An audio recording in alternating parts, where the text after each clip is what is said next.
Apa yang dimaksud dengan siratal mustaqim? Maka beliau mengatakan as-siratal mustaqim alladzi tarakana alaihi Rasulullah sallallahu alaihi wasallam. Yang dimaksudkan dengan siratal mustaqim adalah jalan yang ditinggalkan oleh Rasulullah. Jadi kalau antum sudah meminta jalan yang lurus sesuai dengan jalan yang ditinggalkan Nabi dan para sahabat, ikuti jalan itu. Jangan dusta di dalam doa. Karena banyak orang yang dusta dalam doa, mengatakan ketika sholat ihdinas siratal mustaqim, tapi ketika keluar dari sholat dia mengatakan sayalah pluralisme sejati. Apa? Sayalah demokrat yang paling setia sama demokrasi. Apa? Kalau kamu sudah mengatakan ihdinas siratal mustaqim, maka tolong setia terhadap permintaan yang kamu mohonkan kepada Allah. Ya kalau kamu sudah meminta ihdinas siratal mustaqim, berarti tidak ada jalan keselamatan untukmu kecuali adalah jalan Rasul. Tunjukkan jalan Rasul, itulah jalan kita.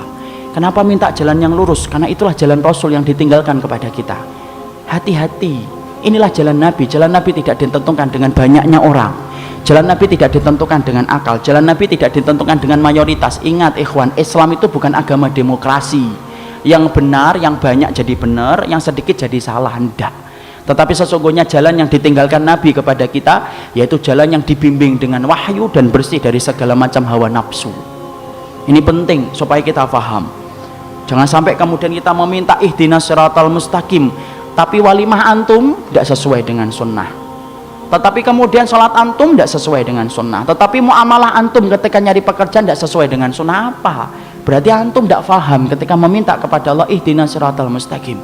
Padahal petunjuk jalan yang lurus, jalan sunnah, jalan itu mengatur seluruh kehidupan kita tanpa terkecuali. Semuanya diatur oleh Allah, semuanya diatur oleh Nabi, tidak ada yang tertinggal. Masya Allah, sunnah itu ngatur kita sampai lengkap, detail, tidak ada yang tertinggal. Sampai urusan antum kencing diatur dengan sunnah. Sampai urusan antum ketika antum kemudian potong kuku diatur dengan sunnah. Kapan makruhnya antum potong kuku?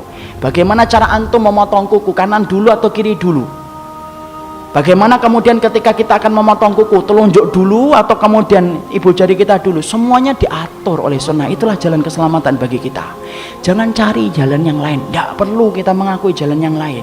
Nabi sampai mengatakan taraktukum ala masalil baydha lailuha kanahariha la yazigu anha ba'di ila halikun.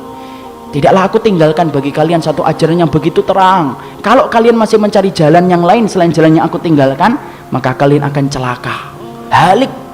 Kalian akan berantakan hidupnya di dunia dan di akhirat. Jangan cari jalan yang lain. Ibnul Farid, Umar Al-Hamawi nyari jalan yang lain, matinya su'ul khatimah. Berapa banyak orang yang mencari jalan yang lain rusak hidupnya. Siapapun yang meninggalkan sunnah ikhwan, tidak akan pernah dia itu berhenti kecuali diikuti oleh makarnya Allah. Karena apa? Allah sudah berjanji, falyahdharil ladzina yukhalifuna an amrihi an tusibahum fitnah aw yusibahum adzabun alim. Maka hendaklah orang itu waspada terhadap apa yang menyimpang dari jalan Rasulnya. Mereka itu akan mendapatkan musibah atau mendapatkan adab yang pedih. Kalau kita sudah minta ihdinas siratal mustaqim, ikuti jalan Nabi apapun itu. Karena apa? Sunnahnya Nabi ngatur seluruh kehidupan kita, tidak ada yang tertinggal. Sampai urusan antum bersin diatur di dalam sunnah. Bukankah bersin itu diatur dalam sunnah ikhwan? Antum kapan mendoakan orang yang bersin? Kalau orang yang bersin ngucapin alhamdulillah. Kapan kita mengucapin orang yang bersin itu kemudian mengucapkan yarhamukallah? Ketika yang bersin adalah seorang muslim dan dia mengucapkan alhamdulillah. Kapan antum tidak boleh untuk mendoakan orang yang bersin? Kalau yang bersin lebih dari 3 kali, jebres sekali alhamdulillah yarhamukallah, 2 kali alhamdulillah yarhamukallah, ketiga kali alhamdulillah yarhamukallah, 4 kali tidak usah didoakan. Kenapa? Dia lagi sakit ikhwan, jangan didoakan. Makanya Nabi gitu ya. Makanya Nabi ketika ada yang bersin itu lebih dari 3 kali, Nabi tidak mendoakan. Nabi berkata la'allahu zukam, mungkin bisa jadi dia lagi dalam keadaan flu. Kalau yang bersin orang kafir Ustaz, doakan, tapi tidak boleh mendoakan rahmat. Tidak boleh yarhamukallah, tapi doakan yahdikumullah. Kok bisa? Karena ada orang Yahudi yang mencoba-coba bersin di samping Nabi. Maka kemudian Nabi mengatakan yahdikumullah. Kenapa tidak mengucapkan yarhamukallah? Syekh Utsaimin menerangkan dalam Syarah Riyadhus Shalihin juz yang keempat, karena rahmat Allah tidak berlaku kepada orang kafir, tetapi petunjuk Allah berlaku kepada setiap orang. Doakan yahdikumullah. Itu yang kita paham. Sampai urusan buang ingus diatur dengan sunnah. Kalau contoh yang paling sering saya ambilkan, contoh rambut ikhwan. Rambut aja diatur sunnah lengkap ikhwan. Coba antum lihat rambut antum. Antum kalau punya rambut, ini tidak boleh dipotong koza. Apa itu dipotong koza? Dipotong separuh, ditinggalkan separuh. Potong di sininya pupuk, sininya kosong. Sininya ada naik ke atas jegrak, sininya tidak ada. Model apa kayak gitu tuh? Tidak boleh.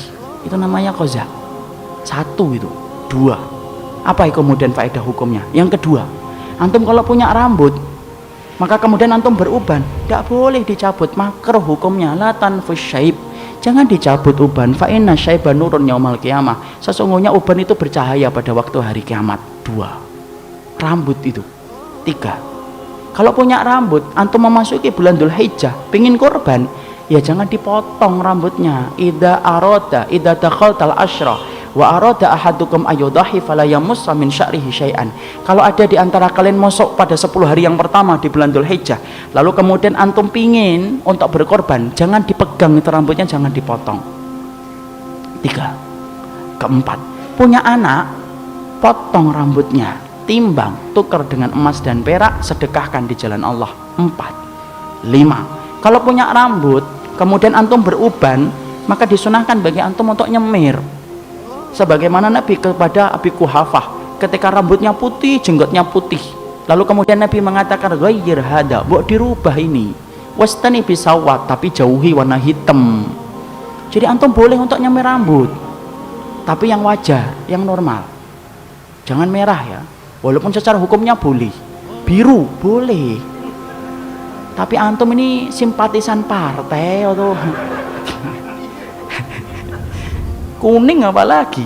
Maka nanti kalau kuning antum disentor air, dikiranya apa? Merah lagi. Anaknya sampai bingung, ini abi saya atau megaloman. Tapi boleh secara hukum tidak apa-apa. Itu yang keberapa? 5 itu ikhwan. 6. Kalau punya rambut, istri antum, anak antum yang sudah balik, jangan sekali-kali antum diamkan kalau mereka sampai terbuka aurat rambutnya. Antum jadi dayus gara-gara rambut. Kalau antum biarkan anak antum, istri antum membuka auratnya, antum yang akan tidak diajak bicara oleh Allah. Istri antum tidak akan mencium baunya surga kalau hanya memperlihatkan rambutnya. Rambut. 5, 6, 7.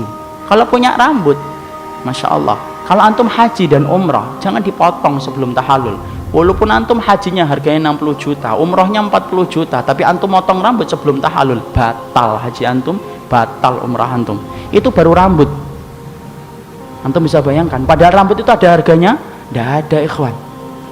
Antum kalau sudah dipotong di barbershop, tidak ada orang yang balik lagi ke barbershop, nyari rambut saya yang mana mas? Tidak ada. Tapi aturannya, segitu banyaknya itu baru rambut, itu sunnah, jangan tinggalkan. Makanya kemudian Imam Ibnu Qayyim menerangkan, Masya Allah, pahami betul, ikuti jalan yang ditinggalkan Nabi, jangan tinggalkan. Siapapun yang meninggalkan jalan Nabi, konsekuensinya apa? Musibah.